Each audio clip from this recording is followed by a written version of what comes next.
Halo teman-teman sekalian, apa kabar? Semoga sehat-sehat saja. Insya Allah UP beberapa hari lagi untuk yang Februari, dan nanti ada prioritas lagi untuk UP yang UP selanjutnya di tahun 2023 ini. Sekarang kita akan melanjutkan soal pembahasan pedagogi kita. Pedagogi ini sudah part 6 ya teman-teman. Jadi teman-teman yang belum tonton part-part sebelumnya, silahkan tonton di video saya sebelumnya biar enak belajarnya, karena antara satu video itu nyambung pembahasannya ya. Jadi kadang sudah dibahas, kadang sudah dibahas di situ dengan lengkap, kemudian kita kasih soal yang sedikit berbeda, dan situ akan nyambung, akan enak nanti belajarnya. Bagi yang baru bergabung, saya mohon bantuannya untuk klik subscribe, like, dan bantu share ke sosial media teman-teman sebanyak-banyaknya. Baik, kita lanjut ke soal berikutnya. Pak Ahmad sedang melaksanakan diagnostik kesulitan belajar untuk beberapa siswanya. Salah satu langkahnya adalah menganalisis lembar jawaban ulangan untuk mengetahui jumlah jawaban benar dan salah. Cara ini dilakukan untuk mengetahui kesulitan belajar mereka. Tindakan Pak Ahmad tersebut merupakan langkah A. Memperkirakan penyebab, B. Identifikasi kasus, C. Identifikasi masalah, D. Memperkirakan tindakan. Nah, teman-teman, kira-kira tindakan Pak Ahmad ini merupakan langkah apa ya? Apakah memperkirakan penyebab? Apakah identifikasi kasus? Apakah identifikasi masalah? Atau malah memperkirakan tindakan?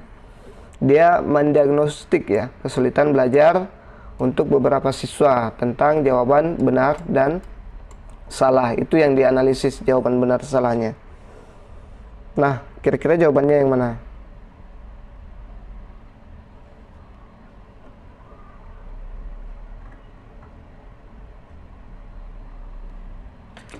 Baik, jadi jawaban yang tepat adalah option C ya. Pak Ahmad ini sedang mengidentifikasi masalah ya. Identifikasi merupakan proses di mana seseorang menentukan atau menetapkan identitas orang, benda, dan sebagainya ya, dengan cara menggunakan data atau objek sehingga memperoleh informasi yang dibutuhkan. Jadi Pak Ahmad ini menggunakan data ya. Data yang dipakai itu adalah jawaban benar dan salah yang dilakukan oleh siswanya. Kemudian identifikasi masalah merupakan upaya untuk memahami jenis atau karakteristik kesulitan atau masalah yang dihadapi oleh peserta didik. Salah satu cara untuk memudahkan seseorang mengungkapkan atau menyatakan identifikasi masalah dengan baik adalah dengan mengetahui secara jelas masalah yang dihadapi. Nah, Pak Ahmad ini saya kira sudah bagus, karena dia tidak menebak-nebak ya, apakah siswa saya bermasalah atau tidak. Ya, tidak asal menebak siswa saya bermasalah. Dia melakukan diagnostik kesulitan belajar siswanya dengan memeriksa atau menganalisis jawaban siswanya ya, jawaban benar salahnya. Jadi dia punya data ya, dia punya fakta mengatakan kenapa siswa saya bermasalah, atau siswa saya benar-benar mengalami kesulitan belajar seperti itu. Baik, kita lanjut ke soal berikutnya. 5 hal yang perlu diperhatikan guru dalam membangun iklim komunikasi yang positif dengan peserta didik, yaitu A. Respect, empathy, audible.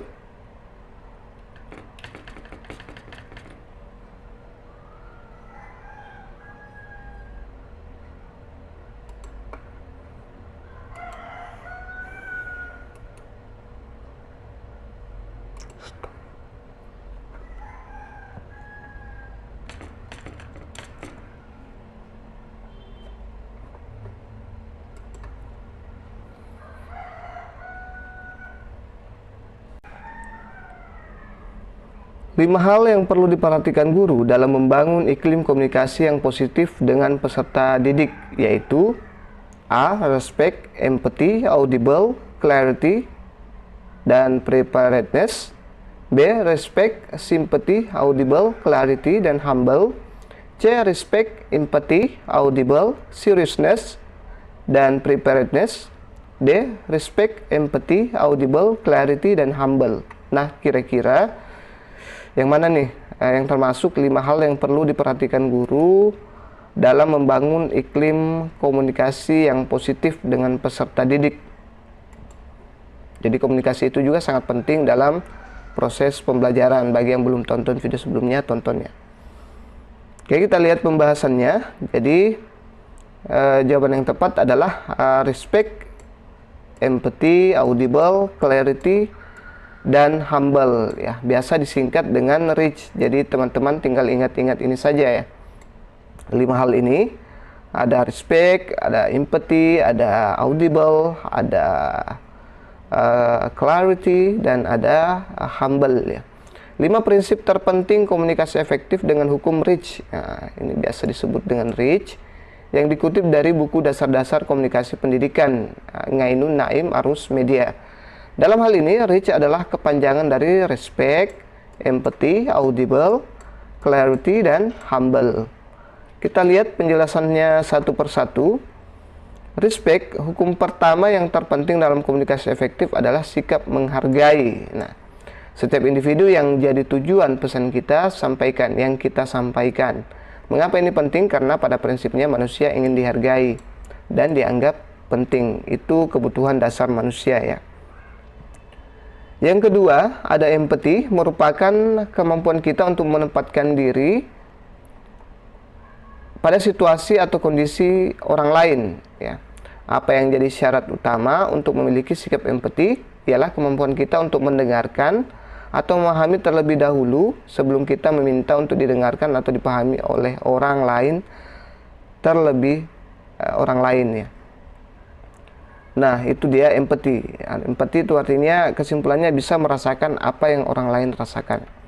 Kemudian audible, pada dasarnya audible bisa bermakna seperti ini: dapat didengarkan atau dimengerti dengan baik. Audible berarti pesan yang kita sampaikan dapat diterima oleh penerima pesan ya. Ya, bisa mudah diterima oleh penerima pesan ya.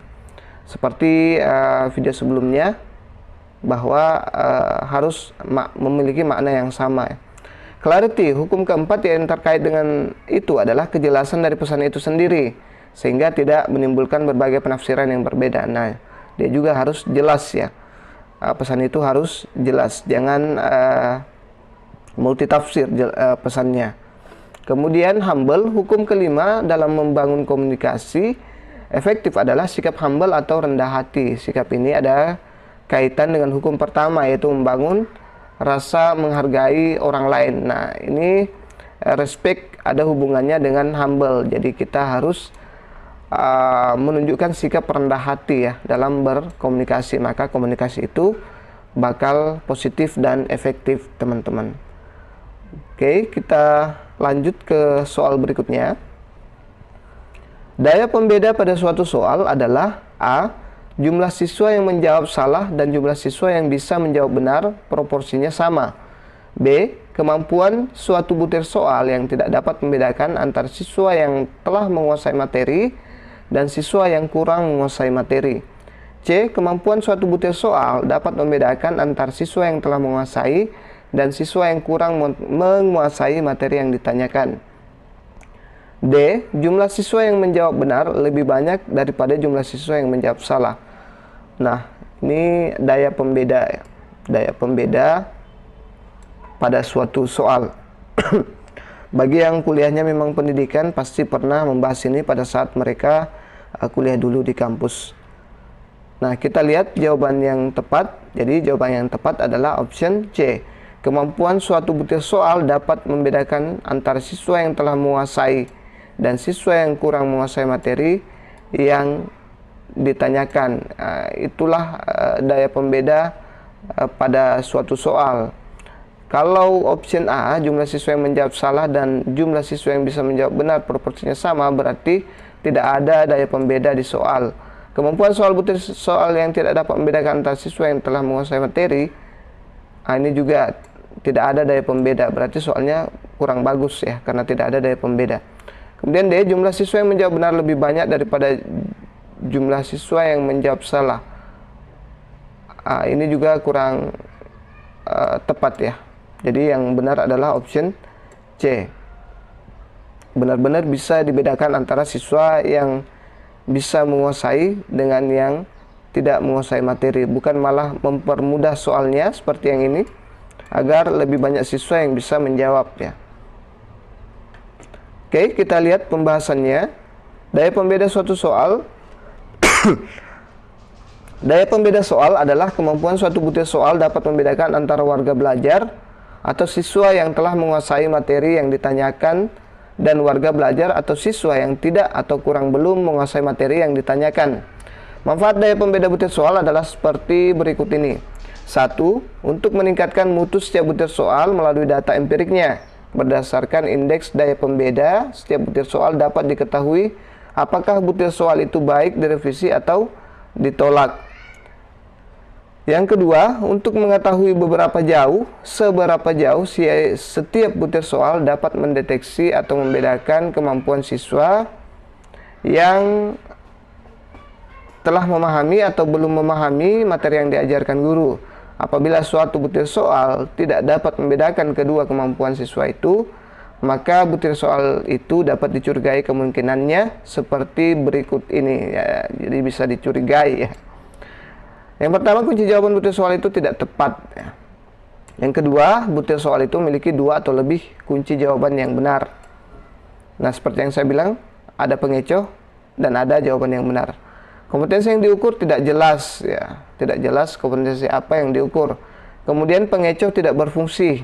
Nah, saya bilang tadi di part-part sebelumnya, di video-video sebelumnya, bahwa di soal itu, soal yang bagus itu adalah 3 salah, 1 pengecoh, dan 1 jawaban benar, dan itu ada di soal UP. Materi yang ditanyakan terlalu sulit sehingga banyak siswa yang menebak. Terlalu sulit juga kurang bagus ya, sampai siswa kurang bisa menjawab soal. Jadi kebanyakan mereka menghayal dan menebak-nebak. Sebagian besar siswa yang memahami materi yang ditanyakan berpikir ada yang salah informasi dalam butir soalnya. Seperti itu teman-teman. Oke, itu saja dulu yang sempat saya share. Maaf di akhir-akhir video saya kurang konsentrasi karena anak saya datang dan sedikit mengganggu. Kemudian teman-temannya juga agak ribut ya, jadi saya kurang fokus di pembahasan materi. Terima kasih sudah menonton. Jangan lupa subscribe, like, dan bantu share sebanyak-banyaknya. Kalau bisa, kasihlah super thanks sekali-kali. Dan saya doakan teman-teman lulus tahun ini, insya Allah, dan bisa menikmati manisnya tunjangan profesi guru. Oke, salam buat keluarga. Assalamualaikum warahmatullahi wabarakatuh.